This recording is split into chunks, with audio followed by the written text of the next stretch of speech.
La Patagonie, aussi nommée Terre de Feu, est un des rares espaces sur la Terre où la nature est encore maître de ses paysages. Lieu de reproduction et de vie d'une faune riche et diversifiée, c'est aussi un endroit où les éléments se déchaînent souvent. La pluie, le vent, le froid. J'ai entamé à l'été austral 2016 une remontée des canaux de Patagonie depuis Puerto Williams jusqu'à Puerto Montt face au vent et au courant dominant.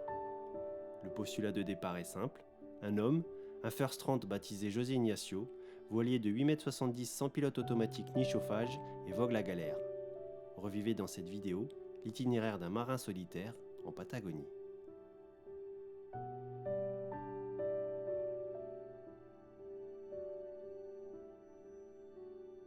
23 février 2016.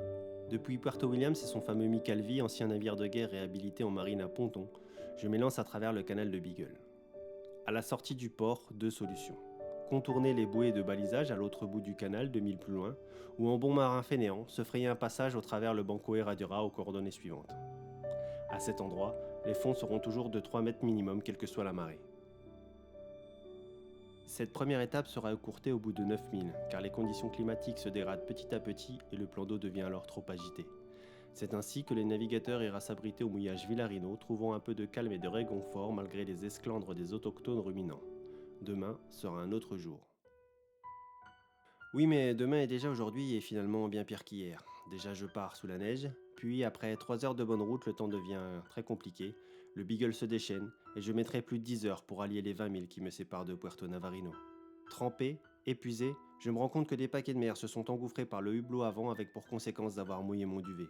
Bref, ce soir, seule la vodka parviendra à me réchauffer le cœur et l'âme. 26 milles effectués en 2 jours, le moral comme le ciel au plus bas, bienvenue en Patagonie.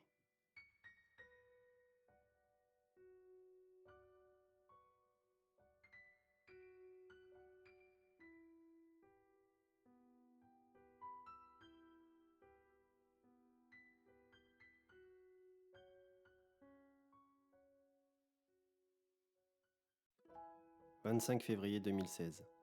Le ciel est moche, gris, nuageux, patagonien. Mais je reprends la route sur une mer d'huile, quasiment pas de vent, alors je fonce jusqu'à la magnifique Caleta Ola.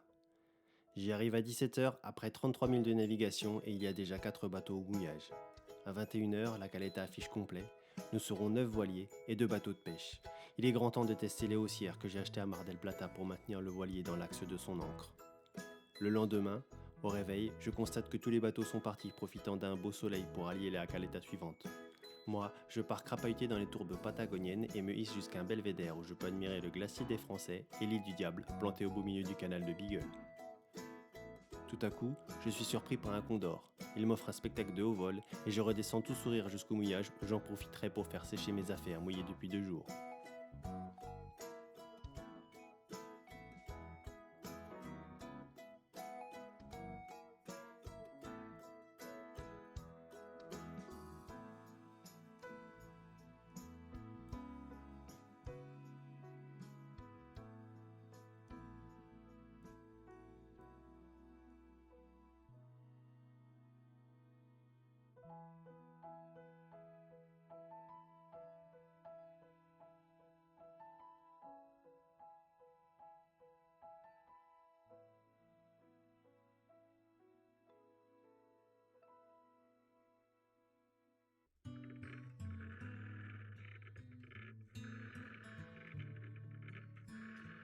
« 27 février 2016. Après ma séance de musculation quotidienne qui consiste à relever mes 50 à 60 mètres de chaîne et son ancre accrochée au bout, je reprends la route jusqu'à la Caleta Voilier, 18 milles plus loin. Le temps est gris, mais il y a toujours peu de vent, alors j'avance rapidement en profitant du paysage, comme ici, devant le glacier des Italiens.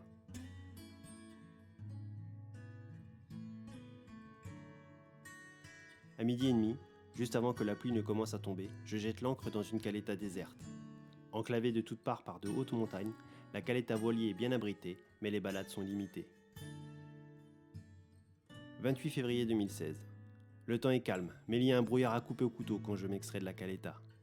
Je me faufile alors à l'aveugle dans le bras nord-est du canal de Beagle, où je rencontre mes premières baleines.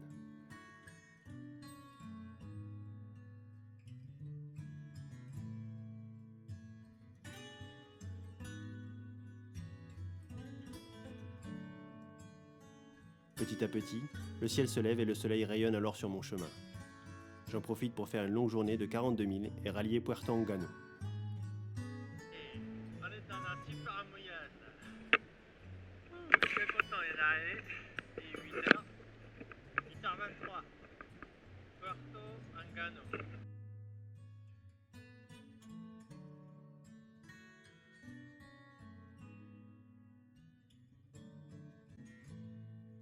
Mon arrivée se fait sous l'œil d'un gardien un peu spécial.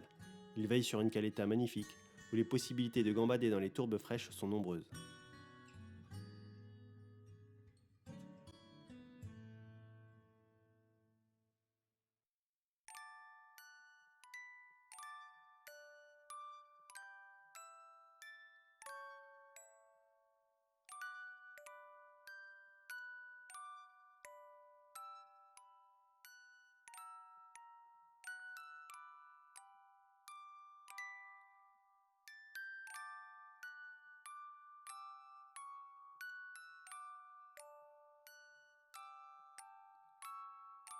Le jour suivant, vent et soleil me poussent vers la caleta Ancha que j'atteins après 21 000 de navigation. Hélas, peu abritée, remplie de kelp, je releverai 5 fois l'ancre dans la soirée pour trouver une place adéquate et je serai bousculé toute la nuit par les rafales de vent violentes qui descendent de la montagne et que l'on appelle ici Willy Wo. En bref, n'espérez pas dormir tranquille. La balade par ailleurs ne vaut pas forcément le coup de s'y attarder.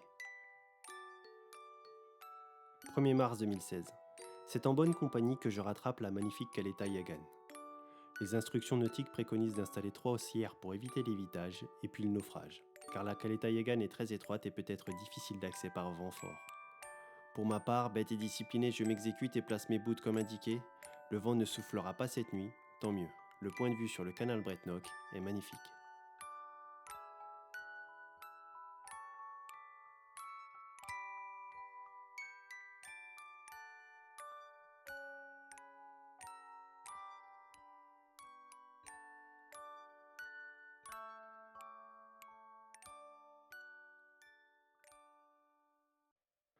« 2 mars 2016.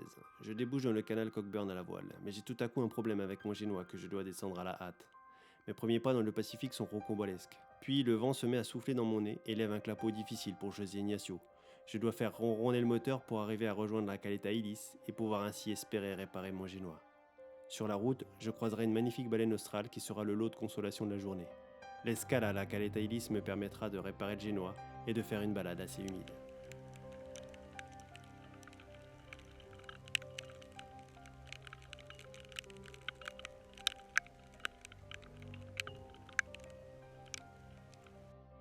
« 48 heures plus tard et malgré un temps maussade, ou plutôt patagon, je repars quand même à travers le brouillard et la pluie vers la caleta Lago, où je dois slalomer entre les morceaux de glace qui descendent du glacier voisin pour l'atteindre. Il fait froid, il fait pluie, et bientôt il fera tempête.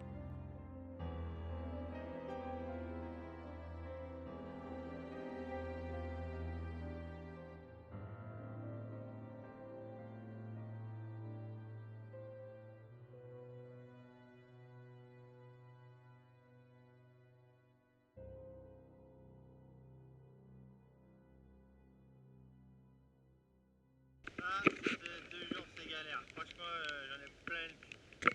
J'en ai plein le cul. Il fait froid, tout est mouillé, tout est trempé. J'ai pété le dinghy. Là, je viens de batailler une demi-heure pour relever l'ancre.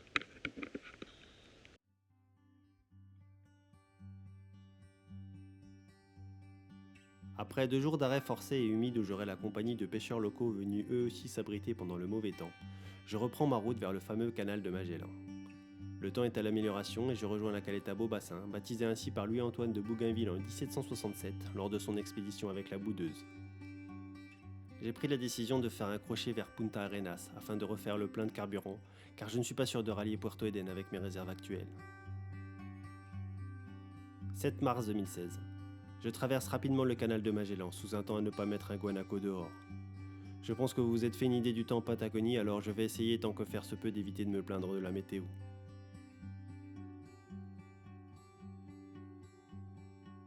Après une nuit courte et agitée au mouillage très inconfortable de la Bahia San Nicolas, je fais donc route vers Punta Arenas en m'arrêtant une soirée à la Bahia Mansa, petit port de pêche situé à 28 milles au sud de la grande ville.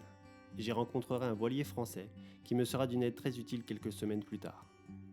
À Punta Arenas, je rachète 2 jerrycans de 20 litres et refais le plein de gasoil. Puis, je recomplète mon stock de vivres. Cette fois, plus d'escale urbaine avant Puerto Edén. Pendant mon séjour, nous avons droit à un fort coup de vent, 60 nœuds. J'irai abriter José Ignacio à couple d'un remorqueur dans le port de Punta Arenas. Enfin, port est un bien grand mot, disons sur le ponton unique et principal de la ville. 13 mars 2016. Les cales pleines et les réservoirs remplis à ras-bord, je repars en sens inverse, 50 000 vers le sud pour retrouver le caveau San Isidro et le mouillage paisible de la baie de l'Aigle.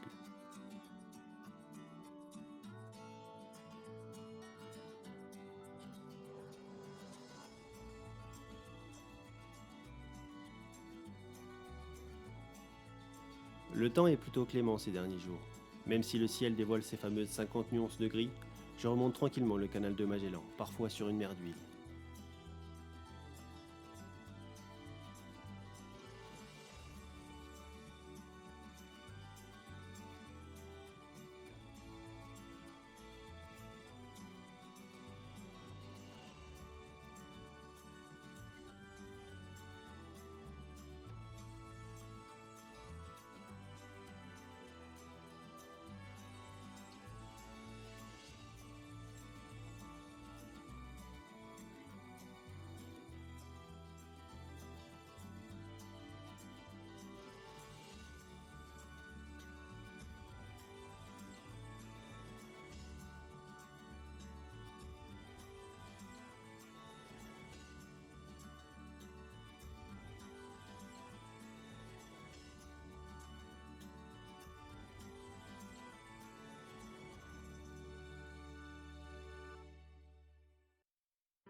Le Paso Ingles est un passage stratégique du canal de Magellan, et ceci pour 2 raisons.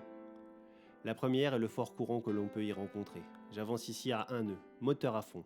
Il y a 4 nœuds de courant, et pendant 1h30, je vais voir défiler le paysage lentement, très lentement, au point qu'à un moment donné, je me demande si je ne suis pas en train de reculer. La deuxième raison est à mes yeux ce qui vaille la peine de venir naviguer en Patagonie. Si vous voulez vous approcher de près des baleines, c'est ici qu'il faut venir. J'assiste au ballet fabuleux de ces grands cétacés, et ce moment magique annihile par là même tous les efforts faits pour se hisser jusqu'ici. Poussé cette fois à 8 nœuds par le courant, je fais halte peu après le Paso Ingles dans la baie à Musel, où les rumeurs disent que les baleines y viennent de temps en temps chanter leur mélancolie aux navigateurs y ayant jeté l'ancre. Ce soir, pas de concert privé, mais des images plein la tête et de quoi faire de beaux rêves au milieu d'un paysage pur, presque vierge, mon bout du monde à moi, en quelque sorte.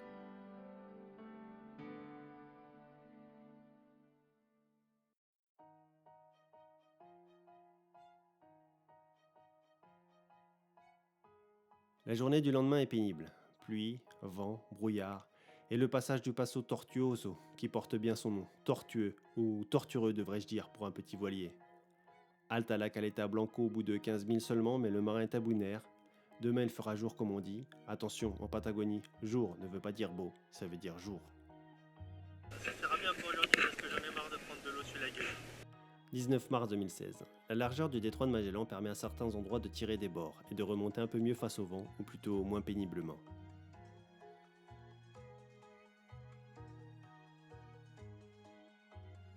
Au mouillage de la Caleta Playa Parda, j'y rencontrerai Arnaud Dallène, qui m'accueillera chaleureusement à bord de Paradise, une place réservée près du poêle à gasoil, un verre de vin et un bon repas. Nous resterons coincés 2 jours à cause du mauvais temps, avant de nous faire nos adieux. Proxima Estación, Puerto Angosto.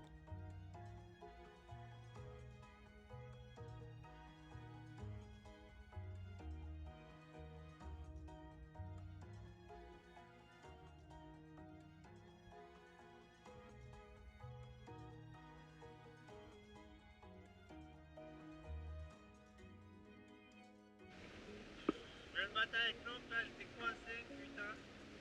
J'ai eu peur, j'ai cru que j'allais rester ici. Bon, elle est repartie là. J'espère qu'il va faire beau aujourd'hui. Normalement, c'est prévu pas trop mal. Peut-être qu'on va pouvoir sortir de Magellan aujourd'hui, ça serait vraiment génial.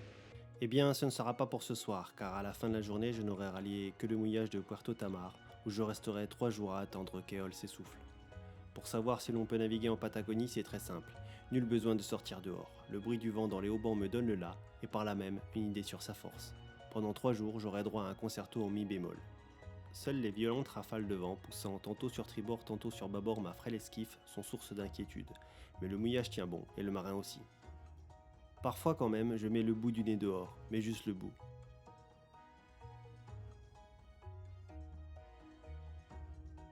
Puis enfin je repars, en termine avec le canal Magellan et pénètre dans le canal Smith, où je serai de nouveau bloqué 2 jours à Puerto Profundo, qui porte bien son nom, car j'y mouillerai par 26 mètres de fond. Autant dire que les exercices de relevage d'encre du lendemain matin seront corsés.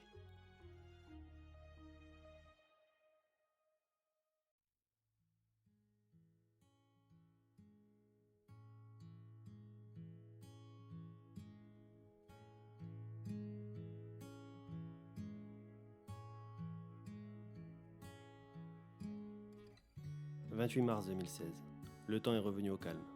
Une journée de 35 000 et me voici dans la grande Caleta Malé. Je vais pouvoir me dégourdir les jambes. »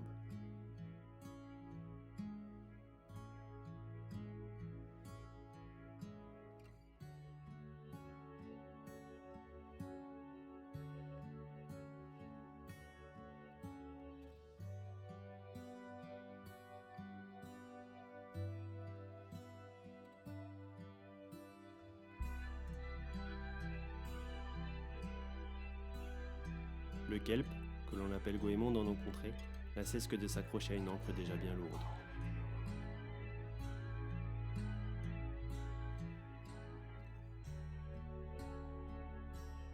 Prochaine étape, Caleta Victoria, 15 000 plus haut.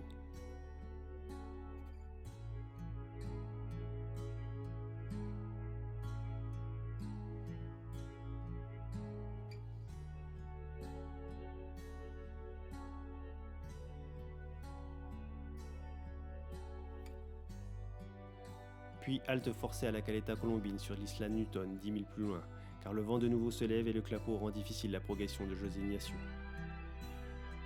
Et puis il y a surtout le canal Sarmiento qui approche, un canal étroit encaissé entre les montagnes où le vent s'engouffre souvent violemment. C'est simple, les instructions nautiques expliquent que la navigation peut être très rude, voire impossible pour un petit navire. Voilà qui promet. En attendant, le marin se réchauffe comme il peut.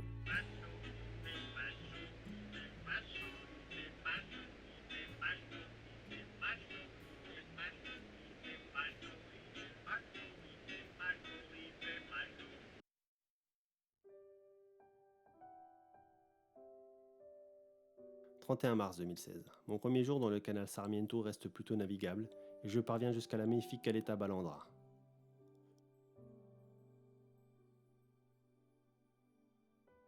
Le jour suivant, la journée ne débute pas trop mal, puis petit à petit le vent forcit, la mer devient intraitable et l'abri le plus proche est à 19 000. Deux solutions alors, faire demi-tour et se mettre dans le sens du vent pour revenir en arrière et attendre des jours meilleurs, ou chercher dans les environs un endroit où jeter l'ancre et attendre des jours meilleurs. La première solution est la plus sage, la deuxième, un peu plus rock'n'roll.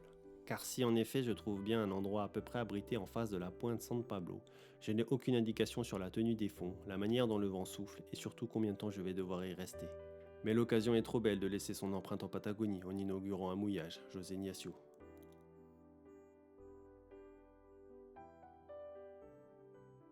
2 avril 2016. Une bonne nouvelle ce matin, le vent a tourné et souffle dans le bon sens pour le marin, alors je fonce jusqu'à Puerto Men pour y tourner quelques images ensoleillées, comme vous pouvez le constater.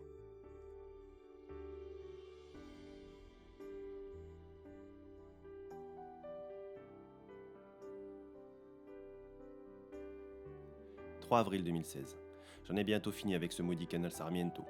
Aujourd'hui le vent est modéré et la mer pas trop dure, alors je tire des bords toute la journée, presque 10 heures à la barre et 38 000 au compteur, mais seulement 20 vers le nord et Puerto Bueno, l'escale du soir.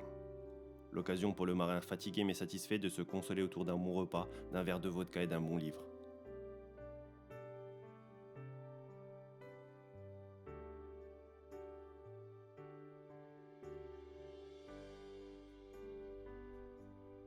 Le lendemain, évidemment, c'est jour de tempête, alors je batifole dans les prairies environnantes.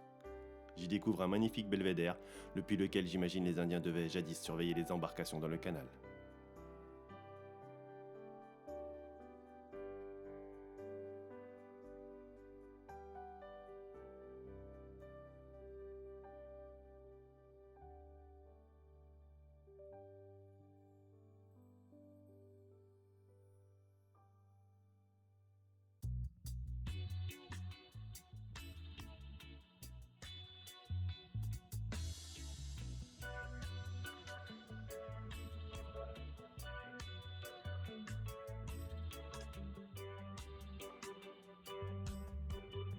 6 avril 2016. Il a neigé cette nuit sur les sommets environnants. Après 2 jours d'arrêt, je reprends ma route dans un vent glacial mais vois enfin le bout du Sarmiento.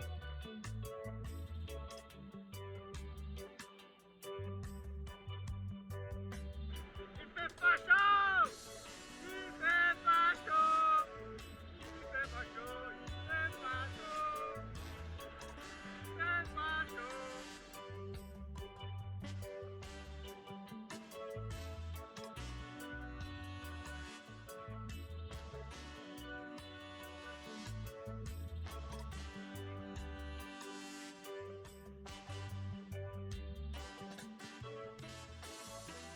Ce soir, j'irai jeter l'ancre dans la très grande caleta Rachel, où les Woolly sont omniprésents, mais vu l'immensité du mouillage, cela pose peu de problèmes.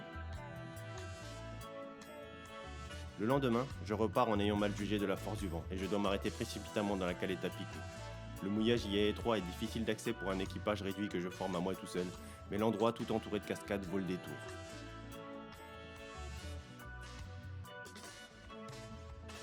« 8 avril 2016. La course folle reprend de plus belle, et malgré le fait que je remonte petit à petit vers le nord, même si je n'ai gagné que 5 degrés en latitude depuis mon départ de Puerto Williams, j'ai l'impression qu'il fait de plus en plus froid. Pour ne rien vous cacher, je m'endors parfois le soir en rêvant d'un mouillage ensoleillé d'une mer turquoise au milieu des îles Gambier.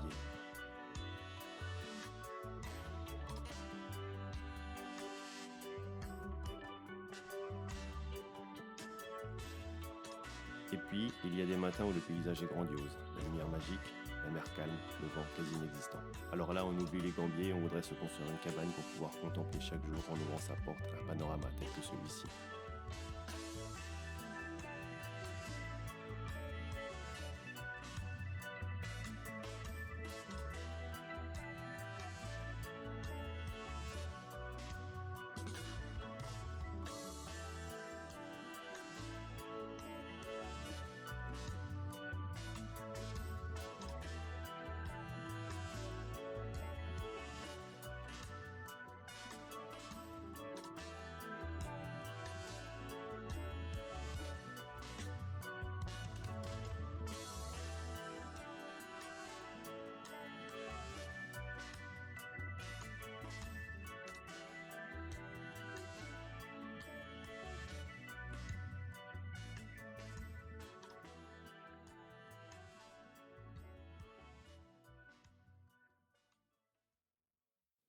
« 9 avril 2016. Je débouche dans le canal Wide, qui porte lui aussi bien son nom, puisqu'il fait à certains endroits plus de 4000 de large. Le temps est toujours au beau fixe, mais je commence à croiser de drôles de choses à la dérive, sorte de mini-containers glacés.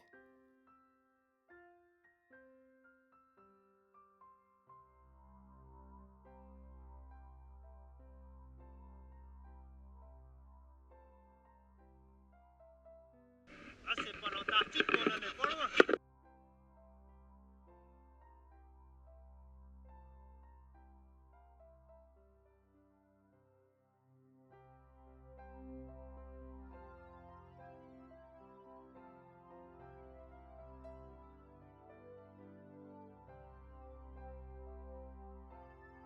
Puis, c'est quasi un gymkhana au milieu de la banquise qui commence, un combat impitoyable entre l'homme et sa coque en plastique et ses blocs de glace de plusieurs tonnes. Il va être grand temps de se mettre à l'abri. Ce sera fait dans l'Estérodoc, un tout petit mouillage au passage étroit et peu profond mais bienvenu.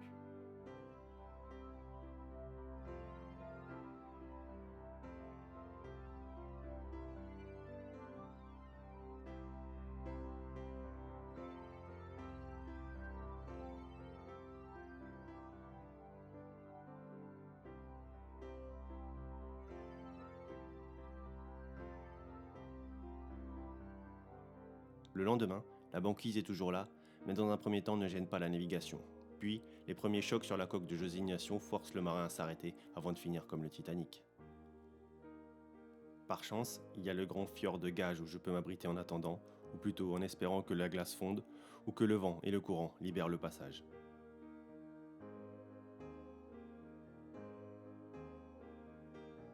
On est coincé. On est coincé par la glace. On attend. Et je sais pas combien de temps on va attendre. Mais s'il fait beau, ça fait 3 jours, il fait super beau, il n'y a pas un pet de vent. Et c'est magnifique. Mais malheureusement, il n'y a pas de vent, donc ça pousse pas les glaçons. Et c'est là.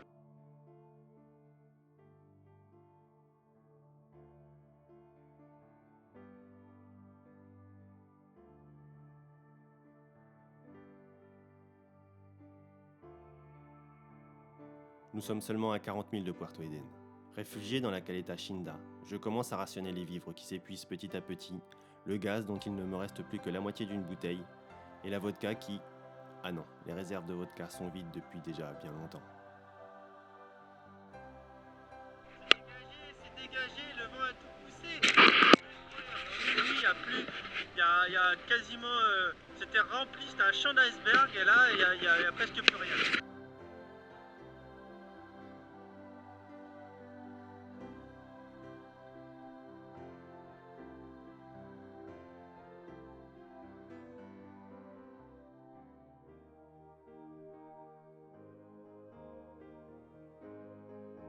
Le soleil irradie le Paso Piloto Pardo et réchauffe le cœur du marin essolé au milieu des glaces il y a encore 24 heures.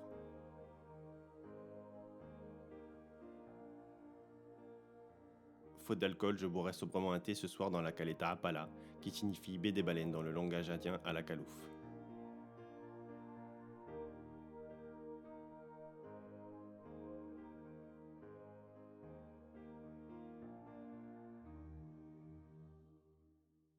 « 12 avril 2016. Au petit matin, c'est sous un ciel bleu azur que je repars en direction de Puerto Eden.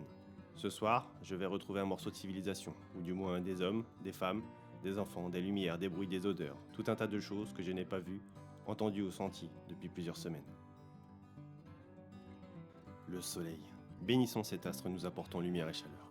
Ne le fuyons pas. Laissons-le nous pénétrer et absorbons son énergie pour mieux nous revigorer à notre tour. Enfin, Puerto Eden. Je vais pouvoir me ravitailler un peu en gasoil et continuer mon parcours plus sereinement, sans crainte de la panne sèche. Enfin, sèche. Je ne sais pas si ce mot existe ici, en Patagonie, dans ces contrées lubrifiées en permanence. Malgré un coût de la vie exorbitant, la vie à Puerto Eden paraît paisible. Même si peu à peu le village de 80 âmes se vide, les enfants partent faire leurs études à Puerto Natales et ne reviennent jamais ou presque. J'ai retrouvé mes amis de Bahia Mansa au mouillage. Ils ont un téléphone satellite, bien pratique pour connaître la météo, surtout à l'entrée du golfe de Penas, où nous ferons route commune jusque-là. « 14 avril 2016. 2 voiliers s'enfoncent à présent dans la brume patagone. La seule difficulté de la journée sera le passage de l'Angostura Inglesa, sorte de chicane étroite permettant de s'échapper du canal Escape, ça ne s'invente pas, et d'arriver dans le canal Messier. Nous avons pris des informations à Puerto Eden. On nous a dit d'arriver si possible à l'entrée du passage 1 heure après la fin de la marée haute afin de bénéficier d'un courant plus favorable. Nous passerons sans trop de difficultés si ce n'est sous un temps de chien, à ne pas mettre un Zorro dehors.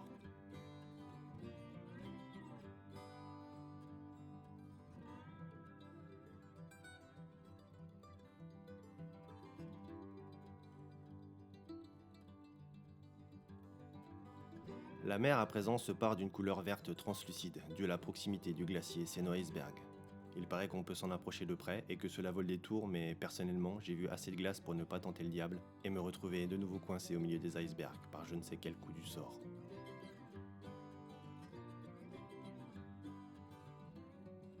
La nuit se passera donc dans la caleta Yvonne.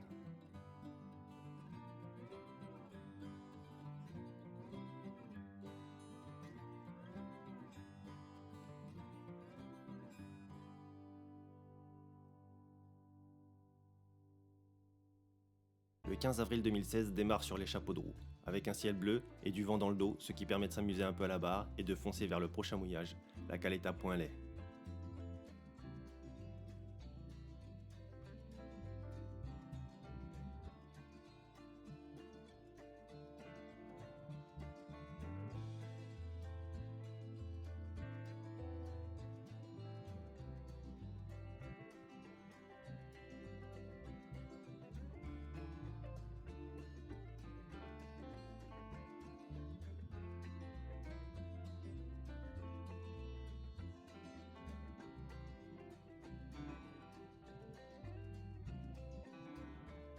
« 16 avril 2016. Le mi-bémol des haubans m'indique que je peux rester au lit toute la journée.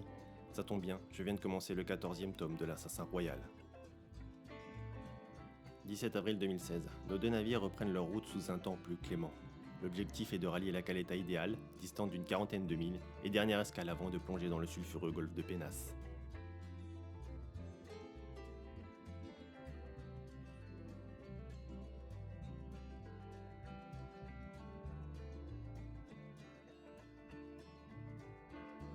Vers la fin de l'après-midi, peu avant d'entrer dans la Caleta Alley où j'ai décidé de faire une halte supplémentaire, j'aperçois des dizaines de baleines qui migrent vers le nord et m'offrent un spectacle étonnant.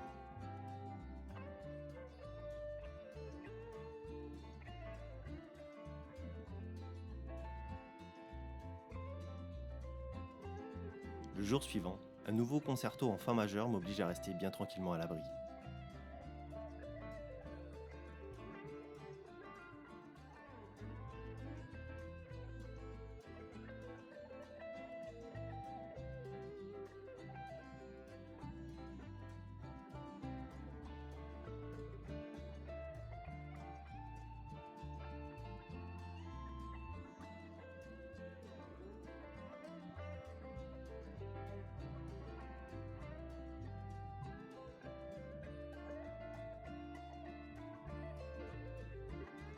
Puis enfin, le 19 avril, je retrouve mes amis dans la spacieuse Caleta idéale.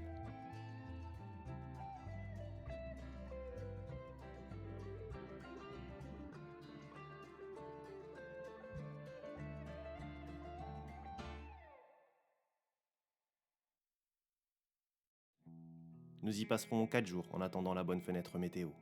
4 jours sous la pluie, où l'humidité atteint son paroxysme, des gouttes s'écoulent continuellement à l'intérieur des bateaux.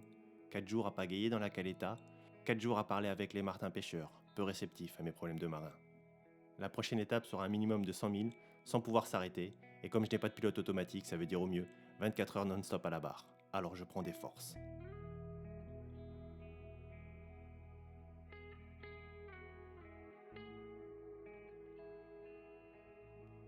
23 avril 2016.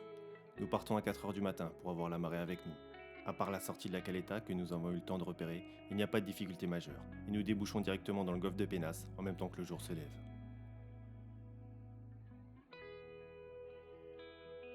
98 milles plus tard et épuisé, je jette l'ancre à 4 heures du matin dans la Caleta Gallego à l'entrée de l'Estero Cono. À 9 heures du matin, j'ouvre l'œil sous un ciel bleu et un soleil éclatant.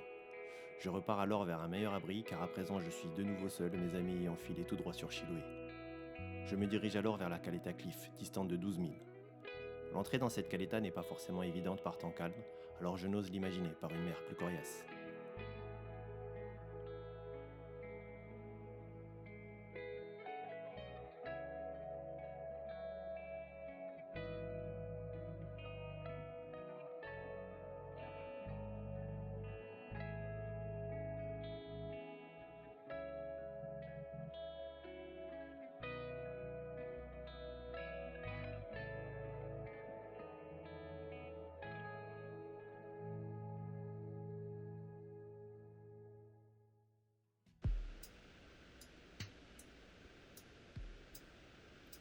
On est au Patagonie, on a ressorti les lunettes de soleil.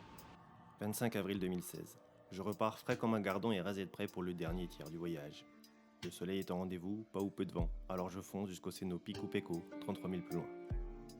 Pour ma part, je rebaptise ce fjord baie de la Méduse, à cause des gigantesques méduses que l'on voit à la surface de l'eau et qui s'enfoncent avec subtilité dans les profondeurs, dès qu'on essaye de s'en approcher. 26 avril 2016. Au réveil, il fait 3 degrés dans le bateau. Je manque de passer par-dessus bord en glissant sur un passe avant gelé pour aller relever l'ancre. Quelques milles plus loin, l'astre solaire si convoité donne du baume au cœur et de la voix aux marins mélomanes. Cette belle journée me permet de rejoindre la bahia Anapink. J'y croise un voilier, plusieurs bateaux de pêche, et puis les navires de l'armada chilienne qui veillent au grain et m'interpellent parfois 3 fois dans la même après-midi.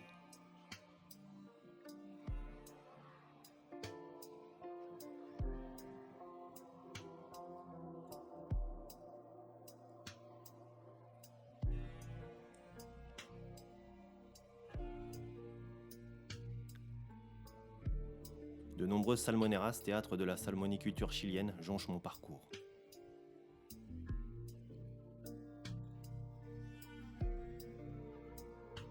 Halte dans la grandiose Caleta Milabou, où une petite plage y permet un débarquement aisé.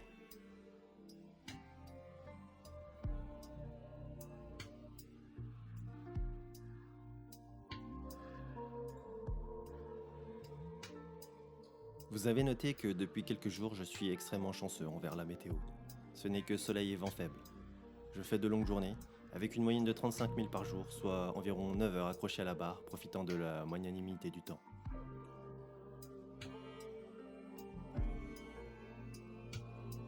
Je n'oublie pas mes copines les baleines, toujours présentes à mes côtés.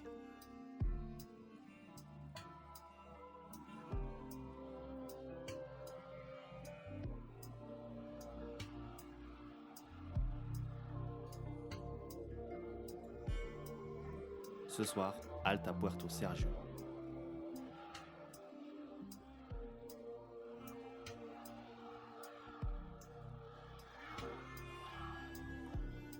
Je continue ma remontée tranquillement, en jonglant avec le courant, assez fort dans certains passages étroits.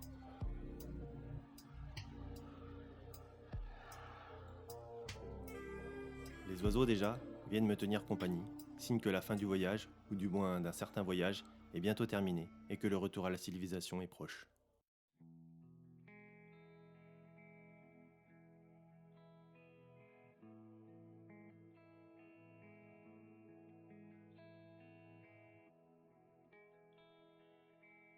Puerto Aguirre n'est plus qu'à 15 000.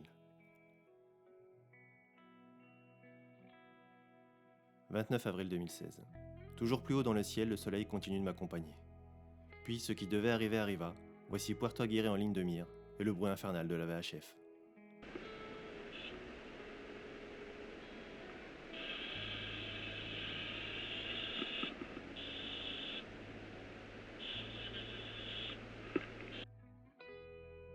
Puerto Aguirre est un petit village sympa mais sans plus. J'y suis arrivé dans l'espoir de pouvoir retirer de l'argent et ainsi me réapprovisionner en vivre et en gasoil. Erreur du jugement, car je ne trouvais pas de distributeur ici, tout juste une coopérative où les Chiliens viennent retirer ou déposer leur argent, mais inutile aux plaisanciers de passage. Après Puerto Eden, il ne me restait que 20 000 pesos en poche. Je divise en deux, la moitié pour le gasoil, soit tout juste 10 litres, l'or noir coûte toujours aussi cher malgré la proximité avec le continent, le reste en café et pommes de terre. Je suis à sec, il ne me reste plus que 400 pesos. Mais normalement, j'ai assez de carburant pour allier Chiloé si je n'ai pas la chance d'être poussé par Eol jusque-là.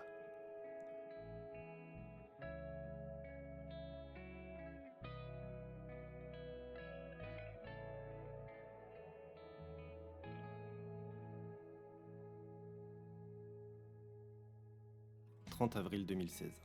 Je repars alors toujours avec le soleil et trouve un abri le soir venu dans la Caleta Brooks.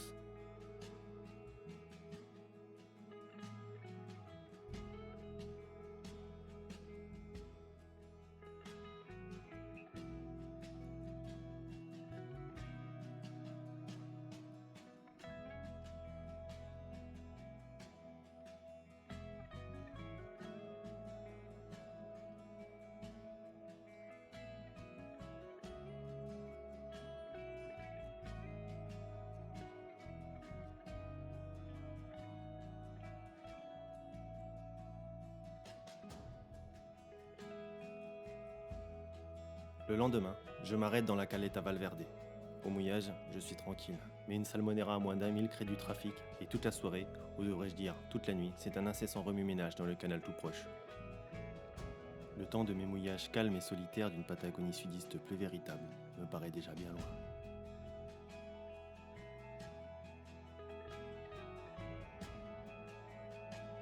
Puerto Melinca est la dernière escale avant de traverser le golfe de Corcovado et rejoindre Chiloé. Ici, pas plus de banques qu'à Puerto Aguirre, mais du Wi-Fi gratuit et plutôt rapide sur la place du village. Cela me permet de faire un point météo crucial pour préparer ma traversée jusqu'à Chiloé, 35 000 au nord, sans possibilité d'escale. Mes derniers pesos iront remplir la caisse de la boulangerie du coin.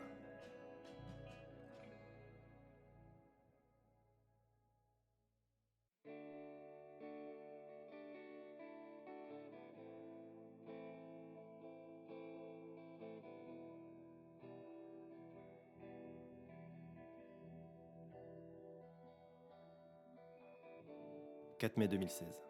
Départ au petit matin pour une longue journée à la barre de mon fidèle José Ignacio. Le vent ne nous aide pas beaucoup, mais ne nous empêche pas de passer. Alors après 9 heures de navigation, l'ancre est jetée à Puerto San Pedro dans le sud de l'île de Chiloé, et le marin est tout sourire. Chiloé! Avec un temps chilien qu'on n'a pas eu depuis 15 jours où il faisait très beau, donc voilà, sous la pluie. Et on arrive à Chiloé et voilà. Chiloé, pour son premier jour de navigation sur ses côtes, m'offre un retour à la civilisation, mais aussi la pluie, que j'avais fini par oublier. 12 milles seulement me séparent de Kelon, première grande ville dans le sud de Chiloé. Je mouille au bout du canal Chagao, au milieu de tout le monde. L'endroit est sale, la ville est austère, mais je vais enfin pouvoir retirer un peu d'argent et faire quelques provisions jusqu'à la prochaine étape. Je décide de ne pas me ravitailler en carburant, considérant que je pourrais en faire plus loin et plus facilement dans la marina Kinch, où j'ai l'intention de séjourner quelques jours. Faute grave, comme on le verra plus loin. 6 mai 2016. Je pars donc au petit matin, sous un ciel couvert pour rejoindre l'Estéropayade, 30 milles plus loin. Un havre de paix, le calme, la tranquillité, un des derniers mouillages formidables de mon périple.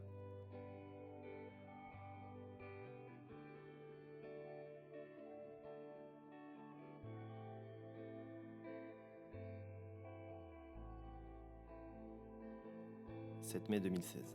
Le beau temps revient peu à peu, et je déambule au milieu des canaux jusqu'à l'Estéro-Ishwak. Dans le village du même nom, on peut visiter une belle église en bois datant de la fin du 19e siècle.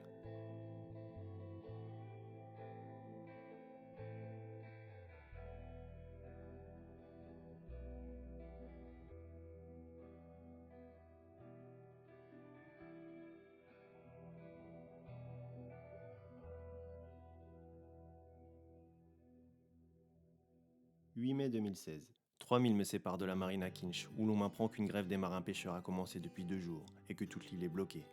Plus une goutte de carburant, les étalages des magasins se vident à vue d'œil et l'on a même dû fermer les écoles faute de pouvoir nourrir les élèves. J'y retrouve aussi une note de la capitainerie du port de Castro, une des villes principales de l'île, qui veut me voir, alors je repars aussitôt. Au mouillage, devant la capitainerie et après avoir régularisé ma situation, je fais mes comptes. Il me reste 30 litres de gasoil seulement et encore 100 000 jusqu'à Puerto Montt. C'est jouable, mais je préfère attendre que la situation se décante. Après 5 jours d'attente et d'incertitude, je vois arriver un cargo au mouillage un matin avec des camions-citernes dedans. Je fonce alors, jerrycan en main, à la station-service la plus proche, où déjà une file interminable se dresse sur le trottoir. Les autorités limitent les achats à 5 000 pesos par personne, ou 5 000 lucas comme on dit ici, alors je repars après quelques heures d'attente avec à peine 10 litres de gasoil, mais heureux de pouvoir lever l'ancre avec plus de sérénité.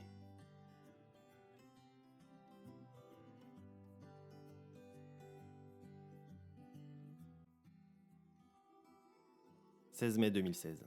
Destination Los Angeles, petit village situé dans l'Estero Pindo sur l'île de Kiwi, où le mouillage parfait et le coucher de soleil magique redonnent du baume au cœur aux marins après cette semaine sous tension.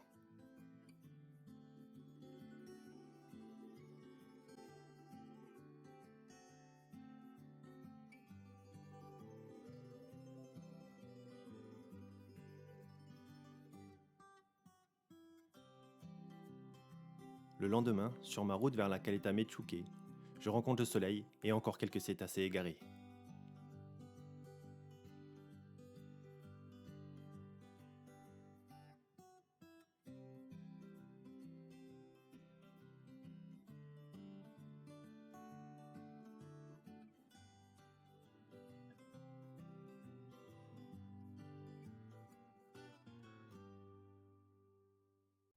« 18 mai 2016.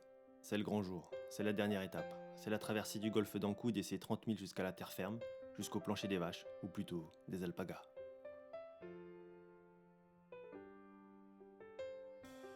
Départ très matinal donc, où j'espérais un peu de vent. Malheureusement, le vent décide de faire la grasse matinée et de se lever un peu plus tard que prévu, me permettant quand même d'appuyer le moteur. Peu de circulation dans le golfe d'Ancud, 2 bateaux de pêche croisés seulement, je m'attendais à voir plus de monde.